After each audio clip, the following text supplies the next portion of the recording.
Hey, what is it guys, DJMama here, and it's time to go over patch 2.3 with SEONG Mina. So let's get right into it. So, they added new lethal hit conditions for moves. So now, the condition, her first new lethal hit condition, 2BB, now has a lethal hit condition. So, let's see. It triggers upon hit after performing a successful guard crush. So, added an exclusive training mode command to make it easier for practice combos. Thank you so much. So it's B equals K. Looks like it just sets up into her Oki, so she gets that. I have them set to Kemi random, so he didn't really get out of that, so that was fun. So you get that lethal hit after a successful guard crush.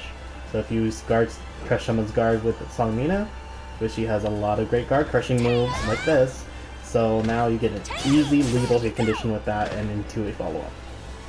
Next up, these are also first impressions and first looks, so haven't labbed these out yet. First time seeing them, these new moves. Anyway, next new lethal hit condition, 1A. Added the lethal hit condition to 1A, and it triggers upon landing 3 or more brick attacks during the attack throw that triggers upon close range. Shockwave generated entering soul charge does not count toward the total number of the guard breaks. Added the exclusive training mode command to make it easier to practice combos. So this now has a lethal hit condition, one of her better lows, because on hit it does that. On hit it's real good. The attack grab, all you have to do is hold A to break it out. So, but what does it do on lethal hit? Oh. You're stunned for a long time during that. That's crazy. So you have another way to start her ground Oki. So she gets 2 new lethal hit conditions with that and this. But of course they look like this. And this. So those are her new lethal conditions. Battle Descent during lingering step. This thing. What do they do? Fix an issue in which the move cannot be resisted with certain characters' revenge attacks, such as Nightmare, regardless of how high the move's base damage is. And oh, specifically limiting this step height. That move. Astaroth is the only character capable of resisting high damage attacks with reversal attacks, so his revenge attacks will still work against this move. So Asta still has a way to get around this move, but Nightmare and his attack will not, because that's 38 damage. That might be counter hit. So kind of set it to none. 33. So that's a lot of damage. Anyway, first buff during Soul Charge 66AAA. Oh, they buffed this move? So what's it? Following adjustments were made to increase the stability of the air combos.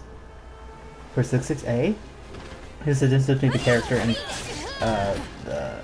the opponent when the first move lands at a distance, enlarged the second attack's hitbox, and adjusted the move so that the character won't slide under the opponent during an air combo. Wait, what? So sometimes characters would jump, not that. During Soul Charge, they would jump to try and avoid Soul Charge 1B because it's a slow break attack that's very long range.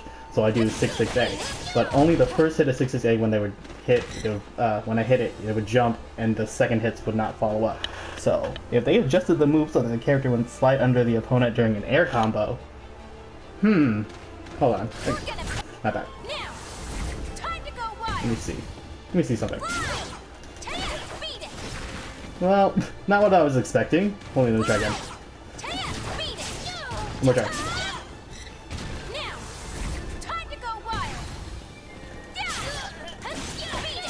Oh! Wait, that's nice! Ooh, okay. And we've got pretty good range for that. Okay, cool. Next. Ooh, more buffs.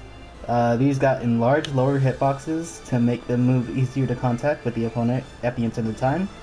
Adjusted the tracking of the horizontal attacks to make sure that it's easier to hit an enemy during an 8-way run, and adjusted the moves that the character faces toward the opponent after the attack it hits or guarded. Means the attack was made to reduce possibility that characters would become unaligned. So, 6A, both versions in Soul Charge and out. Has got this buff.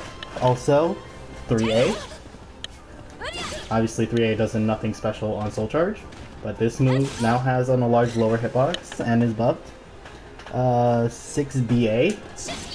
This dumb move that no one uses because it's slow, but it's a homing mid, even though we have 6 today.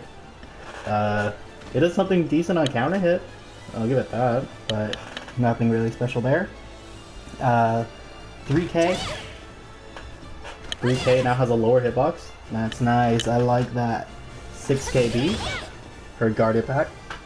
And 6A plus B. That move now has a lower hitbox for being a high. Nice. And they added more tracking so it hits people on 8-way 1 run. Good. Really, really good. While crouching 3AK. Nope, not that. Not that. That. Okay, yeah, that. 3AK. And while rising AA. Okay, that actually. The second hit anyway. And then during jump B. 9B. 2-2 or 8-8-A. The Soul Charge version as well. And then Lingering Step A. So these got buffs, which is insane. So they got lower hitboxes and they hit people better out of run, out of 8-way run. And adjusted the moves, and yeah. And so they want to become unaligned. So that's something. Another buff. 6BA. Lengthen the input window during the character can shift from this stack from 6B.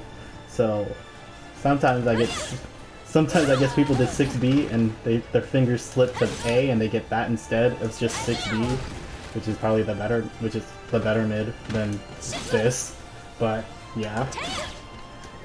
So they lengthen the time you can just do that so you can look like, oh, no, you're not home. So it looks like I'm doing 60, but no.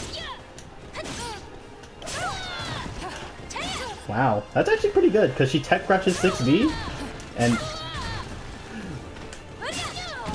yeah, that's kind of nice actually. Okay, and they also decrease the opening after you attack by 4 frames, so they get 4 frames.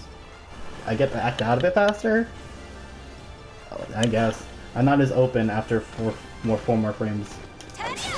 Not that move. That's the move I do use. This one I don't use. So she has her 6B slide A, which is fun. Also, 6K, her other GI. Sped up the attack started by 2 frames. So this is 2 frames faster. Decrease the opening of the attack by 6 frames? Like attack out of this thing 6 frames faster. Cool. Those are good changes. Alright, now her first kind of buff nerf. So it has an up arrow and a down arrow. 1A and 1A hold. Made it possible for Voldo and Astaroth to perform a grapple break when the move hits from behind. I guess that's weird. Fixed an issue with the animation would shift the attack after landing against forward-facing opponent regardless of which the opponent was hit from behind. So this is a bug fix. This isn't really buff or nerf. So that's that. Those are both hold versions. That's also the hold version. That's the non-hold version. So there's that. Alright, so there's that. And now her nerfs. While Soul Charge 6A, increase the amount of Soul Charge. Time is reduced while Soul Charge. So this takes more Soul Gauge. What else takes it? 1B also takes more Soul Gauge. So our main kit. And while Soul Charged, 1B and 7B. Let me see what those are. I forgot. They're the same as 1B. Unless I'm doing it wrong. Nope. So 1B and Soul Charge 6A just takes more soul damage, which I'll take. I mean, I get a better lethal hit after Guard Crush with this. This does a Guard Crush. That's crazy, and all the buffs are really good. So Mina gets buffed this season. This is more like bug fixes, so she's not like incredibly better, but she's still scary character. This getting buffed but barely nerfed. Soul Charge, it made sense. I mean, you nerfed these 2 moves, but this is still one of her best mids because it's a whoring a mid, and then you didn't nerf her health sweep. Her soul charge health sweep. So there's that. So yeah, Mina I think is pretty much still the same, but slightly better. Not amazingly better, but these changes I think help her a lot. So hopefully you guys enjoyed, and see you guys next time. Bye.